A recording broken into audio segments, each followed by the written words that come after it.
नमस्कार। ज्योतिष परामर्श केंद्र जागेश्वर धाम के YouTube चैनल पर आपका स्वागत है। मैं हूं ज्योतिषी भुवन चंद्र पांडे।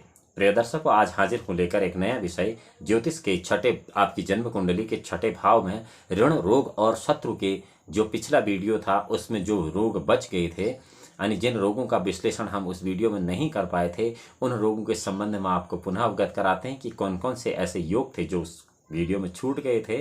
वो स्त्री पुत्रहीन योग, पुश्चल योग, पुश्चलत्व योग, रोष और रोगोत्पादक योग अर्थात रोग की उत्पत्ति कैसे होती है, अंधत्व योग यानी कि आंखों के रोग, कुष्ठ रोग, कोढ़ रोग जिसे हम कहते हैं, कर्ण रोग और दंत रोग, कान के और दांत के रोग, सपिचास और नेत्र रोग अर्थात आंख के रोग और बात रोग, इन सभी रोगों पर आज हम पुनः विचार कर रहे हैं, क्योंकि पिछली वीडियो में यह रोग सब छूट गए थे।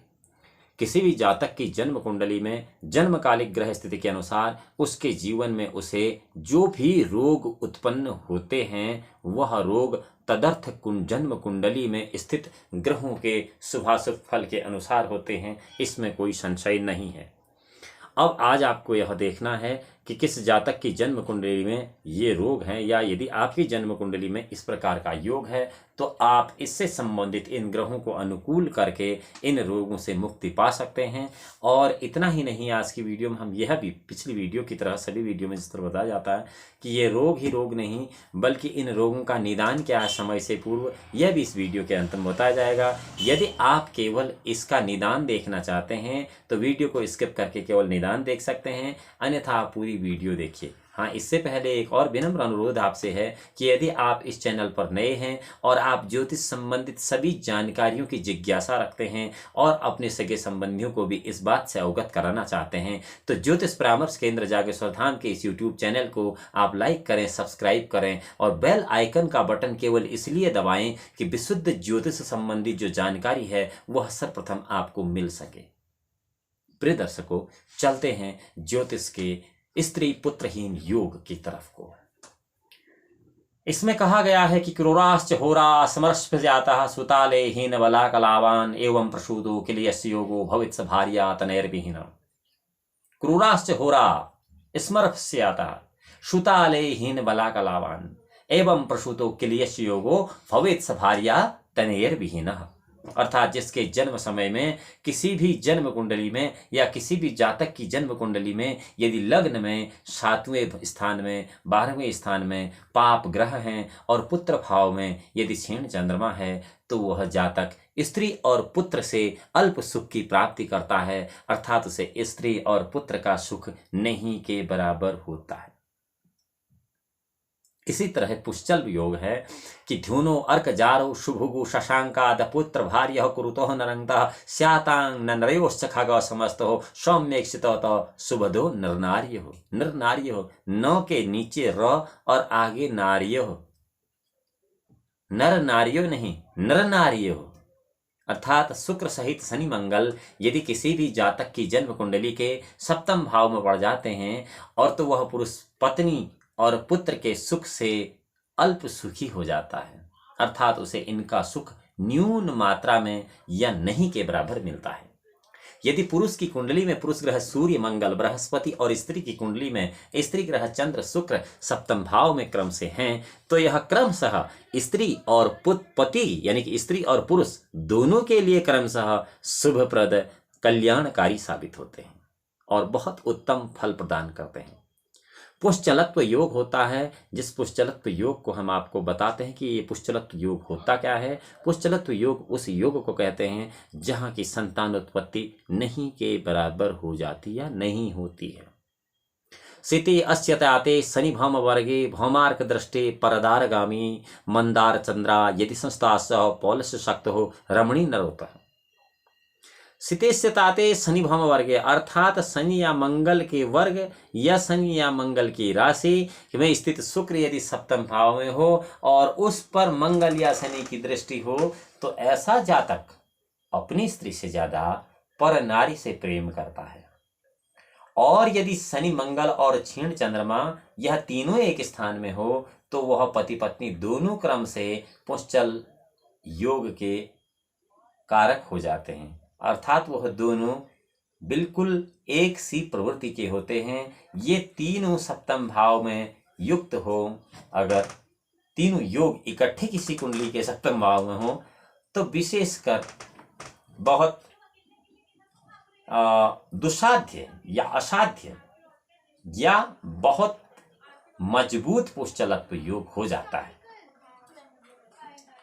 अब पुरुष ग्रह, स्त्री ग्रह, या मैंने आपसे कहा कि शुक्र शनि सहित मंगल के वर्ग में हूं, शुक्र के वर्ग में शनि मंगल हूं, तो इसके लिए मैंने आपको पहले भी बताया है कि मेष वृश्चिक योर्भमः शुक्रो वृषतुलाधिपो बुधो मिथुन कन्यायां मीन चापाधिपो गुरु नक्र कुंभाधिपा सौर्य कर्कश्या अधिपति शशि सिंहस्या अधिपति सूर्यो कथितो गणकोत्तम है।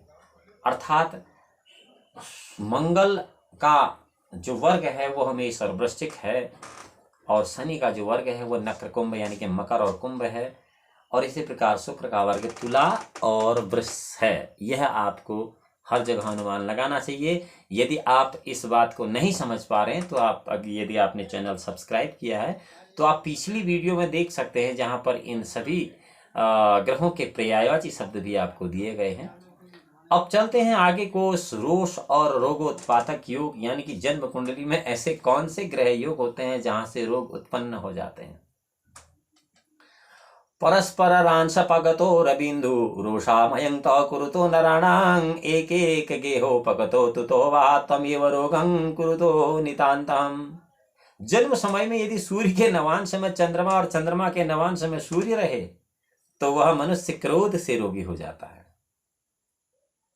बताइए, यदि सूर्य के नवांश में चंद्रमा और चंद्रमा के नवांश में यदि ऐसा योग जन्म कुंडली में है तो ऐसा व्यक्ति क्रोध से रोगी हो जाता है। अर्थात वो इतना क्रोधी होता है कि उसके शरीर में, उसकी बुद्धि में नाना प्रकार के रोग उत्पन्न हो जाते हैं, और इन सब की जड़ तदर्थ जन्म कुंडली में क्रोध होती है, न कि आम क्रोध की बात अलग है। अथवा कर्क में सूर्य और सिंह में अगर चंद्रमा हो तो यह भी क्रोध से ही रोग उत्पन्न होता है। यहां पर केवल जो विशेष परिस्थिति है वो है ग्रहों के इंटरकनेक्शन की। आप इस इंटरकनेक्शन को बढ़िया से समझ सकते हैं। ये इंटरकनेक्शन किस प्रकार होता है इसके लिए मैंने पुरानी वीडियो में बहुत विस्तार से समझाया है। उस वीडियो का शीर्षक ही ग्रहों का इंटरकनेक्शन है। अब चलते हैं। और हाँ, एक वीडियो मेरे इसी चैनल पर अंग्रेजी में भी है जिसका शीर्षक the interconnection of planetary position है, उस पर भी आप इसको देख सकते हैं। अब आप अंधत्व योग के बारे में आपको बताते हैं कि किसी भी जन्म कुंडली में या किसी जातक की जन्म कुंडली में अंधत्व योग होता क्या है। उसके बारे में महर्षि आदेश करते हैं कि मंदा वनी सूर्य बिंदु सेन्द्रा रिवृत्ति भावा संस्था आंध भवेत् सार्मत खेटस्य दोषात् पुरुष्य नूनम। अर्थात मंदा वनी सुनूर बिंदु, शनि मंगल रवि और चंद्रमा, यदि यह त्रिक स्थान में है। अब त्रिक क्या है इसके लिए भी देखिए, अगर आप इन शब्दों की तरफ को जाएंगे तो ये वीडियो लगभग 10 घंटे की भी हो सकती है, क्योंकि त्रिक आपोक्लिम फणपर केंद्र त्रिकोण यह एक परिभाषा है, और परिभाषा नहीं, शब्दों का एक भ्रमजाल है।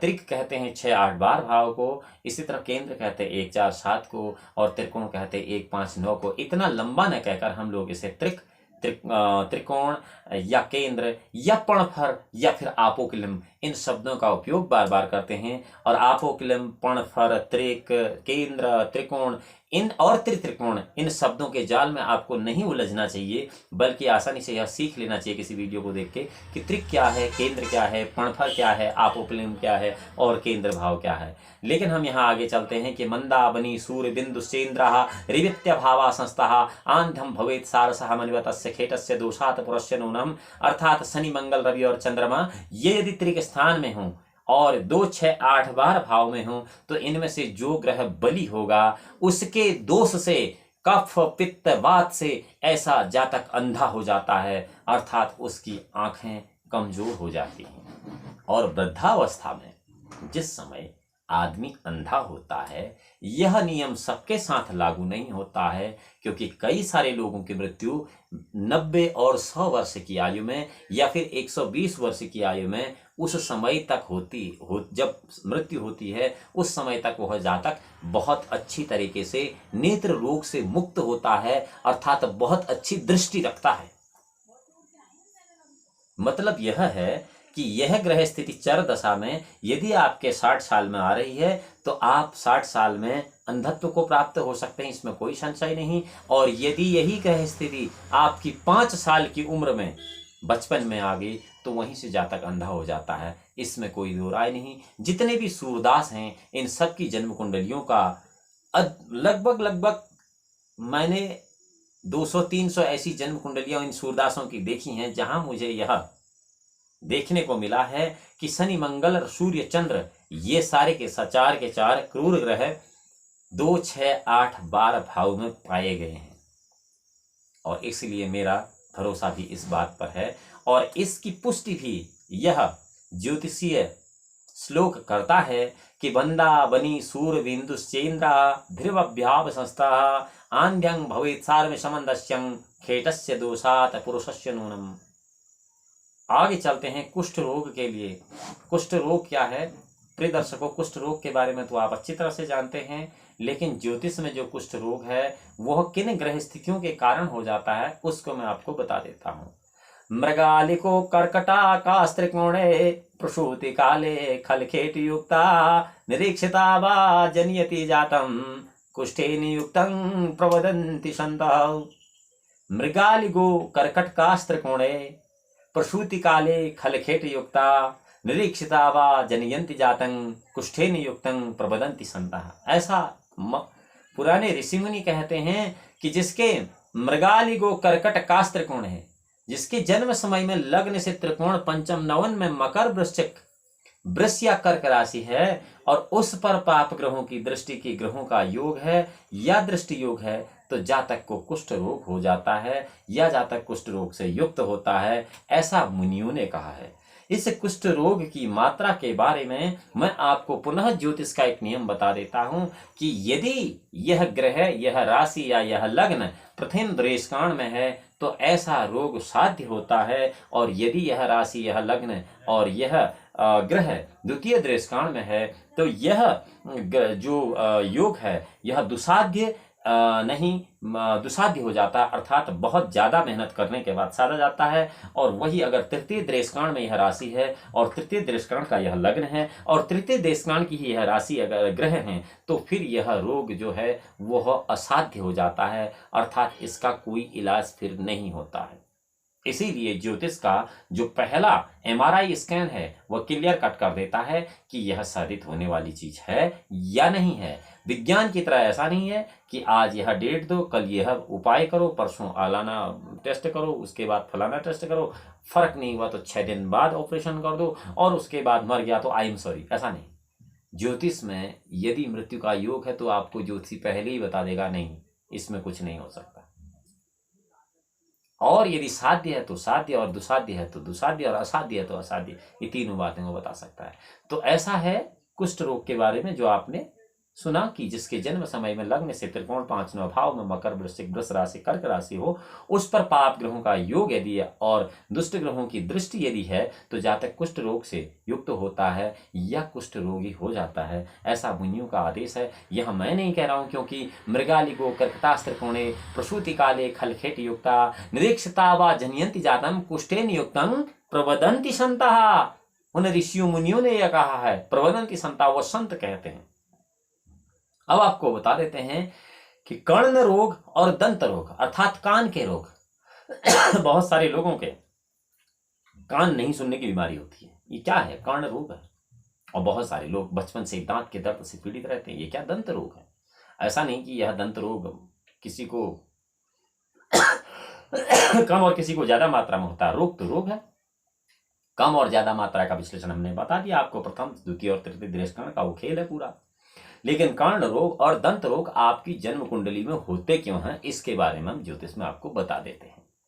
इसके बारे में महर्षि आदेश करते हैं कि मंदार कचंद्रास्त्र सुताय धर्मे सौम्ये नियुक्तान विवेक्षितेश्चेत कर्णं प्राणाशं जनयन्ति नूनं समृतिस्तास्ते दशनाभिघातम। दशनाभिघातम का मतलब क्या? आंख नहीं, दशन कहते हैं कानों को। मंदार कचंद्रास्त्र सुता धर्मे सौम्येन युक्तान च विवेक्षिताश्च कर्ण प्रणाशम जनयन्ति नूनं समृति स्थातास्ते दशनाभिधानम। अर्थात यदि शुभ ग्रह 3, 5, 11, 9 भाव में हैं, या फिर इन 3, 5, 11 और 9वें भाव में शनि, रवि और चंद्रमा है तथा उस पर शुभ ग्रहों की दृष्टि नहीं है, तो उसके कान का विनाश होता है। ये किसके कान का? किसके कान का? जिस जातक की जन्म कुंडली की स्थिति है। जन्म कुंडली की स्थिति कैसी कि मंदार का चंद्रा स्त्रस्ताय धर्मे सौम्य नियोक्ता नन विवेकता सह कर्णप्रणासम जनयंती नूनम समराशिस्तास्ते दशनाभिघातम। अर्थात यदि किसी भी जातक की जन्म कुंडली में 3, 5, 11, 9वें भाव में शनि, रवि, चंद्रमा हैं, तो उस पर यदि शुभ ग्रहों की दृष्टि है ही नहीं, तो उसके कान का विनाश होता है। ऐसे जातक को कर्ण रोग होता है, वह कान बहुत कम सुनता है। यदि ये तीनों ग्रह इकट्ठे 7वें भाव में हो और उस पर शुभ जो ग्रह हैं उनकी दृष्टि पड़ रही है, क्योंकि 7वां भाव केंद्र भाव है, और ज्योतिष में, जो कि मैं बहुत कम आपको इस बात की चर्चा करता हूं, मारक स्थान भी कई सारे लोग कहते हैं मारक स्थान, तो यदि 7वें भाव में उस पर शुभ ग्रहों की दृष्टि हो तो ठीक, अन्यथा अगर शुभ ग्रहों की दृष्टि नहीं है, ये तीनों ग्रह कौन कौन? शनि, सूर्य और चंद्रमा 7वें भाव में है, किसी की भी पूर्ण दृष्टि, अर्ध दृष्टि, त्रिपाद दृष्टि या चतुर्थ दृष्टि अगर इन तीनों ग्रहों पर नहीं है, तो उस मनुष्य के दांत नष्ट हो जाते हैं। अब आपको बता दें कि दांतों के नष्ट होने का रेशियो क्या है। अनुपात बताते हैं कि भाई कितने सारे दांत, किसी के सारे दांत निकल जाते, तो इसका मतलब है तृतीय दृष्टिकोण में पैदा, कुछ 2-3 दांत निकल द्वितीय दृष्टिकोण में। अगर प्रथम दृष्टिकोण में जन्म है तो फिर केवल दांत में दर्द होगा बहुत ज्यादा, आजीवन। वो ऐसा आदमी दांत निकालता भी नहीं, झेले जाता, बोला 50 साल से दर्द हो रहा, झेले जा रहा हूं, ऐसा कुछ नहीं, कुछ झेलता कुछ नहीं। और प्रथम दृष्टिकोण का लग्न है, कम दर्द है, जो कि ट्रीटेबल है, वो उसको सहन कर सकता है। यह दंत रोग का कारण है जन्म कुंडली में। अब आपको समझ में आ गया हो कि दंत रोग जन्म कुंडली में क्यों होता है। एक बार फिर से आपको बता देता हूं, कर्ण रोग और दंत रोग का कारण यह है कि मंदार चंद्रा स्त्रसुताय धर्मे सौम्येन युक्ता न च विवेक्षिता सह कर्णप्रणासम जनयंती नूनं समराशिस्तास्ते दशनाभिघातम। अर्थात 3, 5, 11 भाव में सूर्य, शनि और चंद्रमा हैं, उन पर किसी भी शुभ ग्रह की दृष्टि नहीं है, तो ऐसा जातक के कानों को बहुत भारी दिक्कत होती है। कर्ण रोग का यह योग है। यही तीनों ग्रह यदि 7वें भाव में है और वहां पर भी उनमें किसी की शुभ दृष्टि या पूर्ण दृष्टि नहीं है, पूर्ण दृष्टि का भी अलग अलग खेल है, 3, 5, 7, 9, 10, 4, 8, यह एक अलग विषय है, क्योंकि उसमें हम अभी जा नहीं सकते। ये वाला मामला हम ये जो बता रहे हैं आपको, वो थोड़ा सा बिगड़ सकता है। तो यहाँ आपको यही देखना है कि यदि ये तीनों ग्रह 7वें भाव में हैं और इन पर शुभ ग्रहों की दृष्टि नहीं है, तो सप्तमेश को मारकेश होने के कारण, जो मैंने पुनः आपसे कह रहा हूं कि मैं कम बताता हूं, यह जातक के दांतों का नाश कर देता है। कम, अधिक और मध्यम मात्रा का सीधा सीधा आकलन दृष्टिकोण से करना है कि आपका प्रथम दृष्टिकोण, द्वितीय दृष्टिकोण या तृतीय दृष्टिकोण निर्भर करता है कि अनुपात आपके दांतों में दर्द का या दांतों के टूटने का या दांतों के रोगों का क्या रहेगा। एक योग जो और छूट गया है हमारे इस रोग में, ऋण रोग शत्रु की वीडियो में, वह है स्वपिचास और नेत्र रोगी योग, अर्थात आंखों का रोग, कानों का तो हो गया स्वपिचास नेत्र रोगी योग। इसके लिए कहा ग्रस्ते विधो लग्न गताश्च पापास् त्रिकोणगा जन्म पिशाच कस्यौ ग्रस्ते रवो लग्न गते तथैवं नेत्रोपघातं खलु कल्पनीयौ। जन्म समय में चंद्र ग्रहण है, इसीलिए कहते हैं महिलाओं को ग्रहण नहीं देखना चाहिए, खास तौर से गर्भवती महिलाओं को। क्यों नहीं देखना चाहिए? क्योंकि जन्म और मृत्यु बहुत निश्चित हर व्यक्ति के समझ से बाहर है।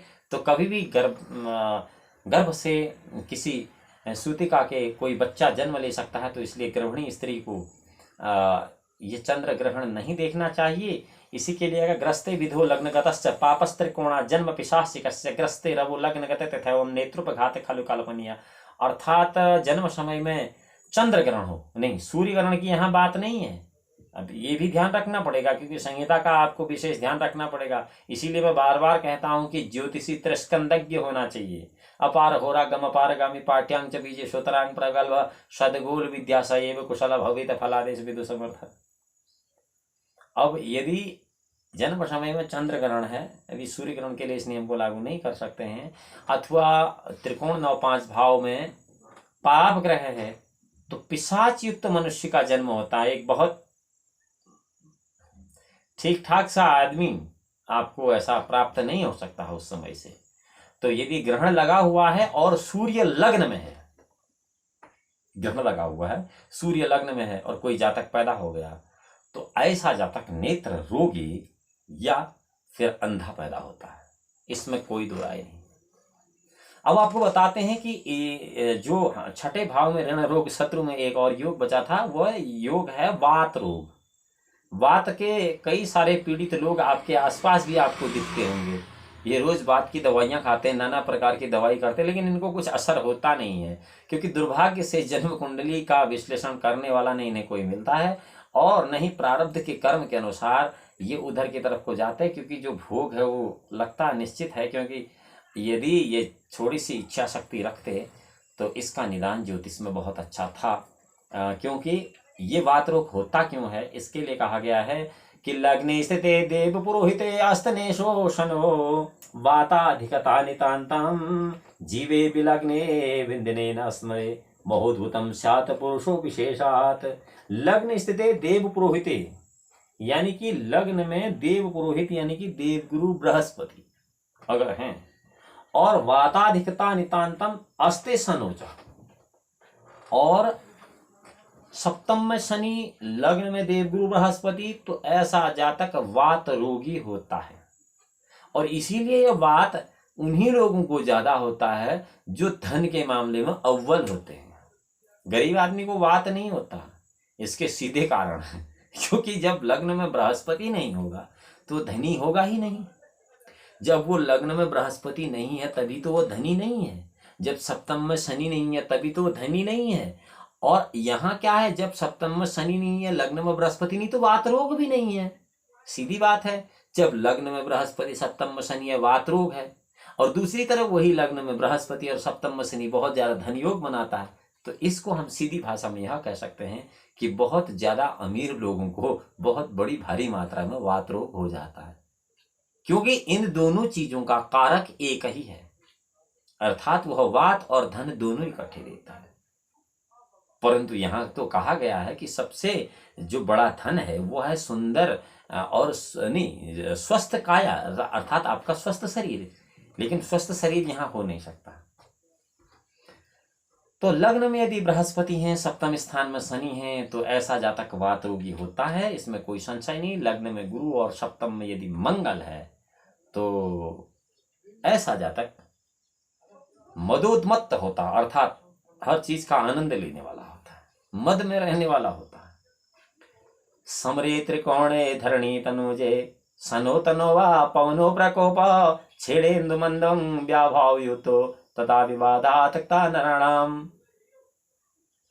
केंद्र में मारक स्थान सप्तम कहलाता है, बाकी के त्रिकोण 5-9 में यदि मंगल है, आप इसके साथ 7-5-9 युक्त हो गए, इनमें यदि मंगल है और लग्न में अगर शनि है तो भी वात रोग होता है, और यह उसके साथ साथ धन योग है। अथवा क्षीण चंद्रमा और शनि द्वादश भाव में है तो भी मनुष्य वात रोगी होता है। प्रिय दर्शकों, आज मैंने अपनी अल्प बुद्धि के अनुसार आपको ज्योतिष में होने वाले स्त्री पुत्रहीन, पुंश्चल पुंश्चली, रोष और रोगात्मक, अंधत्व, कुष्ठ रोग, कर्ण रोग, दंत रोग, शपिचास नेत्र रोग और वात रोग के संबंध में जानकारी दी। आशा करता हूं आपको यह जानकारी अच्छी लगी होगी। यदि आपको यह जानकारी अच्छी लगी तो आप ज्योतिष परामर्श केंद्र जागेश्वर धाम के इस यूट्यूब चैनल को सब्सक्राइब करें, लाइक करें, बेल आइकन का बटन दबाएं, ताकि आपको ज्योतिष संबंधी जानकारी तत्काल प्रभाव से मिले और आप उसका लाभ ले सकें। अब बताते हैं आपको इसका निदान। इन सभी रोगों का निदान केवल एक है, वह है अपनी जन्म कुंडली के षष्ठेश का पूजन। किसी भी जन्म कुंडली का जो षष्ठेश है, उसके जप, उसके दान, उसके यज्ञ, उसके हवन, उसके रत्न, उसके यंत्र, इनमें से किसी एक प्रकार की रेमेडी आपको ऋण रोग शत्रु के इस छठे भाव के इन सभी योगों से दूर रखेगी, इसमें भी कोई संशय नहीं। ज्योतिष संबंधी इस जानकारी को आगे बरकरार रखेंगे। अगली वीडियो में आपसे फिर मिलते हैं। भगवान भोलेनाथ आपका परम कल्याण करें। तब तक के लिए नमस्कार।